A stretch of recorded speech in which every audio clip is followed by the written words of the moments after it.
This video shows the disassembly, cleaning, and reassembly of a Mikuni carburetor from a SeaDoo GTS. This SeaDoo is suffering from the well-known green goo problem, clogging the fuel lines breaking down over time. The strainer is probably clogged inside, so basically I start the disassembly by taking a lot of pictures from every angle, and I like to do this as I'm taking something apart, especially for the first time, so I have a reference in case I get a little bit confused later. So just some quick pictures from every side with a phone or something like that is a good way to create a reference for what you're doing. So make sure you use good screwdrivers so you're not stripping screws. I've seen people using old chewed up screwdrivers and can't get any screws out. That's no fun when you're fighting with the tools. First step, just take out the screws. I mean, these carburetors are relatively simple. We're just looking for any dirt that's built up inside, any of that goo that's built up inside. I have a carburetor rebuild kit, which is basically a new set of gaskets and diaphragms. Every carburetor rebuild kit seems to have extra parts because often the same kit is used on multiple variations of the same carburetor or slightly different carburetors, so they don't have to produce different kits.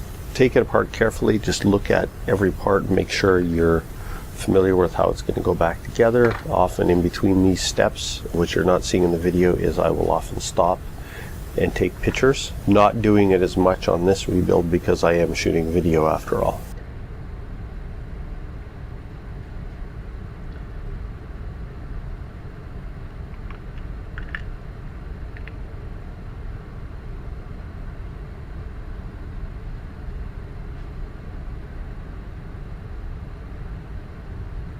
So you can see the diaphragm here, the fuel pump diaphragm is somewhat stretched, has little bits of dirt on it. Probably was still working okay, but we do have a new one in the kit. Here I'm just double checking inside the kit to make sure everything that I need is there. I have run into it in kits sometimes where I think I have a certain part and for some reason they didn't include it in the kit. So it's always good to check to make sure before you pull things apart that you actually have the parts in case you have to reuse something you weren't expecting. So there again, I was just checking to make sure that before I pulled that gasket out that I actually had a replacement.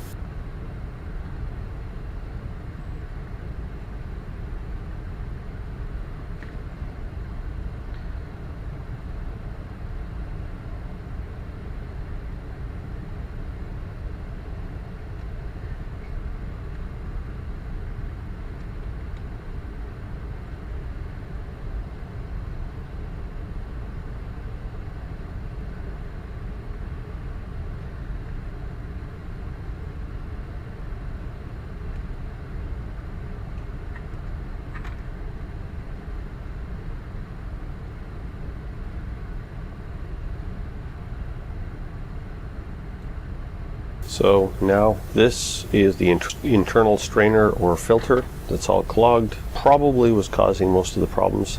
The SeaDoo was starting, but as soon as you hit the gas, it would just bog out, wasn't getting enough fuel. You can see on the fittings on the right side in this picture, there's some of the green goo still on the outside of the fittings.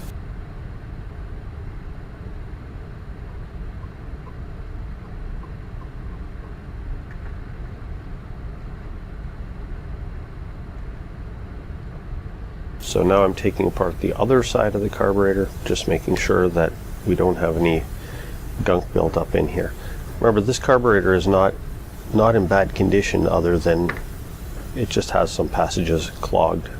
And most of the time that's what carburetor rebuilds entail. They're pulling a carburetor apart to get at all the passages and orifices. You don't necessarily need to disassemble everything in every case. As long as you can get everything thoroughly cleaned. I mean, that's the point of it, getting everything cleaned. If there are any wear items and you have new ones, you should replace them. Diaphragms get stretched. Obviously, gaskets, reusing them is not a good idea if you can help it because they will probably leak. There's all those little types of things like that, but overall, that's really what we're after here, is to get it apart, make sure everything's cleaned, make sure the diaphragms aren't stretched, make sure they don't have any holes. Replace what we can and make sure it's all clean and ready to go.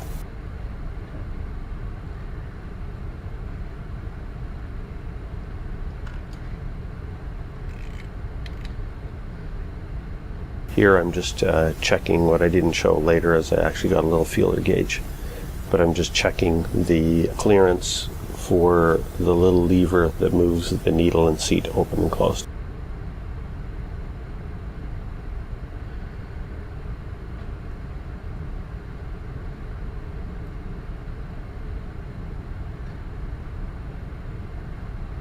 Now we're just going to take that apart. Just be careful, because there is a small spring underneath here. You don't want to lose that. There are spares in my kit, but sometimes they don't come with them. And just pull that out.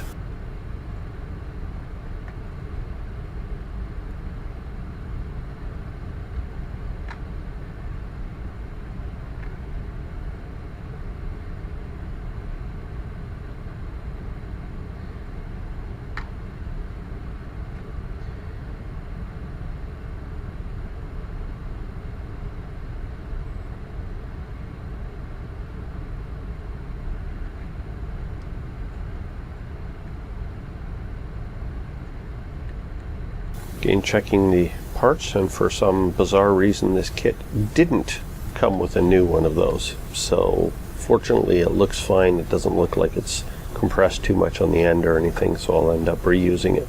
Overall, this carburetor doesn't look too bad inside at all compared to some that I've taken apart. The big thing, of course, was that fuel filter being clogged, and now I'm just trying to get enough of it disassembled that we can properly clean it and blow out all the passages and make sure there's no crud stuck in there that's going to keep the fuel from flowing.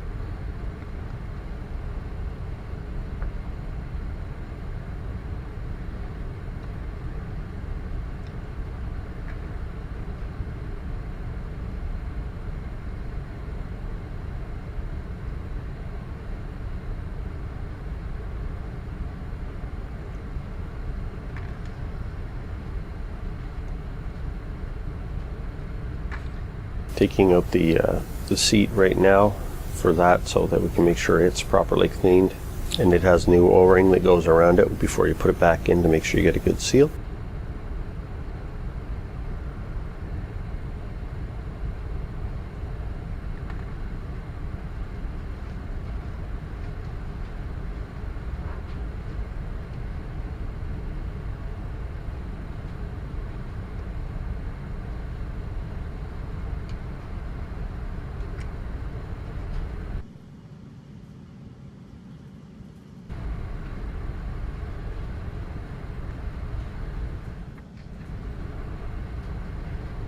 So now we take out the jets. There are two. Just make sure you use a screwdriver that's the right size, because the jets are made out of brass, and if you use a screwdriver that doesn't fit properly, you can often chew the edges off of them and they make a horrible mess. So there's one there, and then there's a smaller one down inside a little hole down there. And again, the reason I'm taking these out is just so that when I start cleaning and spraying passages out, any dirt that might be down there, that I don't know if it's there or not, will come out.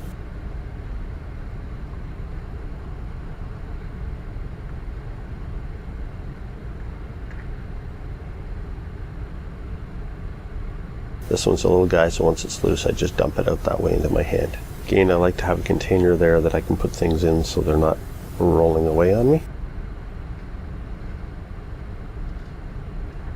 I'm spraying it with cleaner, and then I take the air hose and I blast it all out, blow in through all the passages, make sure that anything that might be in there is blown out.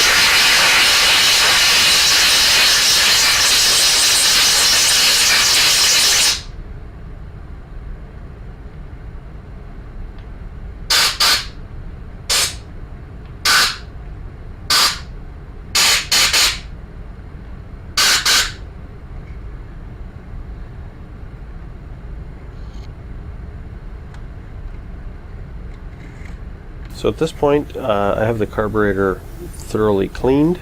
So I'm starting to replace O-rings, gaskets on little parts, and starting to put it back together. I still do have some gaskets to remove off some of the parts that need to go in there, but here I just start putting it back together in the reverse order of what I took it apart, more or less, making sure everything's clean and properly in the right location and everything else. This is where it's handy to have all those little pictures that you took, because you can go back through the picture and go, okay, what did it look like at this stage when I was taking it apart? Anyway, I will stop this video here and then jump to the next one for the reassembly.